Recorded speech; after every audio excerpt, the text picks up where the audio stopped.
Сегодня самый крутой, злой и мощный проект на канале. Здравствуйте, друзья. Привет. Сразу к делу. Нашел часть старой рессоры от какой-то машины. Скорее всего, сталь 65G. Она отличается отменной резучестью, высокой твердостью и износостойкостью, способностью длительное время удерживать остроту режущей кромки. Перед изготовлением нарисовал небольшой чертежик, технический рисунок. Угол заточки будет примерно 30 градусов. При толщине в 10 мм проекция гипотенузы, она же катет, чуть более 17 мм. Режется такая сталь, соответственно, долго, трудно и медленно. Пришло время включить мой самодельный гриндер из тещиного насоса. Для тех, кто не видел, как я его делал, на канале есть подробное видео и чертежи в группе канала. За счет регулируемого столика и обычного уголка сороковки заточу заготовку по чертежу. Не быстро, конечно, но получается классно. Болгаркой такого точно не сделать. Более мелкую зернистость применять не стал. Так для проекта вполне достаточно. Получилось просто шикарно. Таким станочком приятно работать. Ну а качество обработки видно наглядно. Вот такая заготовка была сделана заранее и отдана токарю. Собственного токарного станка, к сожалению, у меня пока нет. Деталь достаточно тяжелая. Ради интереса взвесил ее, и она потянула целых на 4,5 килограмма. Необходимость массивности обусловлена инерцией, как у маховика. За счет обработки на токарном станке достигнута симметрия относительно центральной оси, и, надеюсь, биения точно не будет. Это основная деталь конструкции, и в заготовку нужно внести некоторые изменения. Стараюсь все делать максимально симметрично относительно центральной оси. После разметки сверлю несколько отверстий. Вот такой коронкой по металлу буду сверлить шуруповертом вручную. Самодельный сверлильный станок пока в нерабочем состоянии. Сгорела редукторная дрель. Не могу найти что-то подобное на замену. Конечно, держать все в руках не очень удобно, но как вариант подходит, и все получается. Два отверстия диаметром по 35 мм каждое готовы. Теперь делаю разметку и делаю прорези от краев отверстий до края заготовки. Металл достаточно толстый и режется не быстро. Стараюсь сделать все очень аккуратно и точно по разметке. Чтобы зафиксировать на валу заготовку, есть шпонка. Одна ее часть входит в вал, а вторая ее часть в заготовку. Нужно сделать пропил внутри отверстия. Вспоминаются уроки труда в школе по выпиливанию молотка из куска железа. 30 минут высокоинтеллектуальной работы, и паз для шпонки готов. Конечно, станки и электроинструменты — это все хорошо, но умение работать напильником всегда пригодится. Получилось все достаточно аккуратно. Шпонка встает прям точь-в-точь, без малейшего люфта. Пока вот что получилось. Ножи решил приварить. Конечно, впоследствии я сделаю их съемными для заточки и замены. Но сейчас хочу просто протестировать всю конструкцию, подходят ли они вообще по форме, расположению и размеру.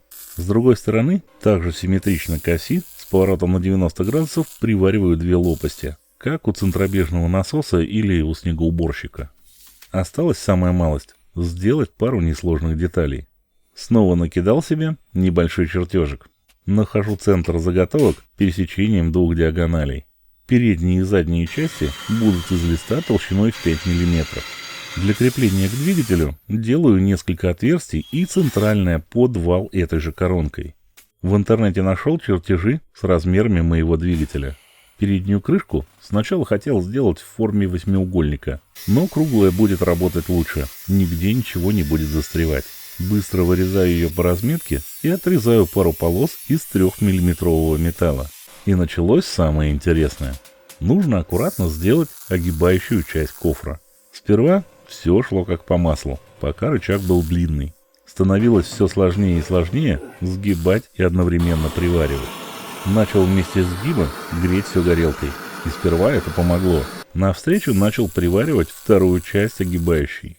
Ну а чтобы подтянуть неподтягиваемое, вышел из положения, приварив с двух сторон талреп. И стянув его, он послужил маленькой лебедкой. Вот что получилось. Кофр готов. Все качественно и очень надежно. Спереди для подачи вырезал окошко. Размер его приблизительно схож с размером ширины лезвия из рессоры. Также примерно этого же размера и выходное отверстие. За кадром приварю заранее подготовленные части раструба. Большим его делать не буду, хочу, чтобы все было максимально компактно. Также за кадром подготовил некоторые детали стойки под движок из трубы 30 на 30 мм. Высотой она приблизительно 200 мм. А размеры расположения крепежа я также взял из чертежа. Осталось только покрасить, собрать и испытать. Крашу уже в своей мастерской. Немного подвела краска. Сначала не распылялась, а потом несколько раз плюнула. Пришлось сверху перекрыть ее другой. Опорные ножки покрасил в черный матовый цвет. Шикарно. Сердцем механизма будет 6,5 сильный четырехтактный бензиновый двигатель. Он практически новый, но часть его послужила донором для другой моей техники. Каким-то чудом в бак от снегоуборщика попала вода, скорее всего при заливке бензина, и пришлось сделать ротацию бензобаков. Внутри бака все в ржавчине. Думаю, что хорошо с этой ржавчиной справится уксусная кислота. Залил ее в бак и водой довел объем до горловины. После суток вся ржавчина полностью растворилась. Бак чист, как новенький. Осталось по-быстрому собрать и испытать. Первым делом прикручиваю двигатель к опорному основанию и протягиваю ключом, чтобы накрепко все было. В картер заливаю масло полусинтетику 10В40. Хотя есть мнение, что в такие движки нужно заливать минералку и обкатывать на ней. Ну, не знаю. Собирается очень просто. Крепится основная часть 4 болтами. Режущий диск, он же маховик своего рода, стопорится шпонкой к валу, ну а держать и не давать соскользнуть с вала будет болт. Я взял с шестигранником. Последней частью идет основной кожух. Я не стал снимать, как делаю его крепление, оно с обратной стороны 4 болтами по краям. Все получилось очень компактно, хранить и пользоваться будет удобно. Хотя и вес солидный, около 30 килограмм. Мой зверь Моня тоже предвкушение испытаний. Осталось только завести движок. Друзья, если понравился проект, не забудьте про лайк. Делитесь ссылками на видео в своих соцсетях. Вашим друзьям точно понравится. Чертежи с основными размерами чуть позже выложу в группе канала. А все полезные ссылки из видео, как всегда, в описании. Щипорез получился простой, надежной конструкции и нереально мощный. По себестоимости в несколько раз дешевле покупного. Съедает любую древесину. Щепа на выходе хорошей средней фракции. А щепа от плодовых деревьев пойдет в мою коптильню. На канале есть еще много необычных проектов. Добра вам и вашим близким. Спасибо, что смотрели это видео. Пока-пока.